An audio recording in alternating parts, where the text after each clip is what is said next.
Thank you. I give the call to the member for Bennelong. Thank you, Madam Deputy Speaker. Several weeks ago, the proud community of Armenian-Australians in my electorate of Bennelong commemorated the 28th anniversary of the Sumgait Pogroms. Steeped in the dark shadows of the genocide committed against their ancestors from 1915 to 1923 by the former Ottoman Empire, the Armenian people are proud of their heritage and passionate about their community's cultural traditions.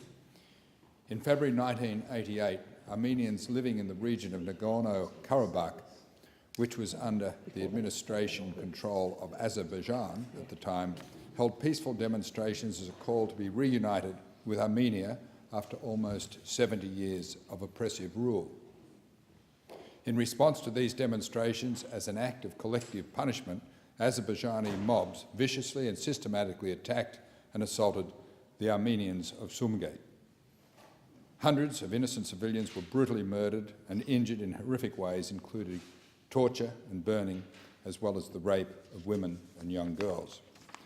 Subsequent anti-Armenian pogroms in Baku and Kirovabad saw a once thriving population of around 450,000 Armenians in Azerbaijan totally disappear. This led to conflict and tensions in Nagorno-Karabakh, which continue to this day. Over 30,000 people have died on both sides of this conflict, and over 1 million people have been displaced. The crimes committed in Sumgait were never adequately prosecuted by the then Soviet or Azerbaijani authorities, with allegations flourishing that some of those who committed these crimes went on to serve in high positions in the Azeri government.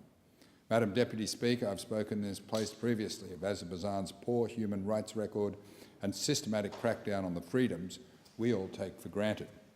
In recent years, the world watched in horror the case of Ramil Safarov, an Azerbaijani army captain who murdered a sleeping Armenian lieutenant with an axe when both were attending a NATO Partnership for Peace in Hungary. Despite Safarov's conviction and life sentence upon extradition to Azerbaijan, he was received as a national hero by the President himself, who immediately issued a pardon and reinstated his army rank. This year, the world will celebrate the 25th anniversary of independence of the Republic of Nagorno-Karabakh, and next month we will commemorate 101 years since the start of the Armenian Genocide. These are stories that do not dominate the attention of our media, of this Parliament, or even in our school history classes. Yet the atrocities committed against the Armenian people over the past century deserve our regular attention, and the dignified and stoic way the Armenian people and their descendants have not just survived but continued to flourish as they proudly celebrate their cultural traditions deserves our enduring respect. Thank you. If no member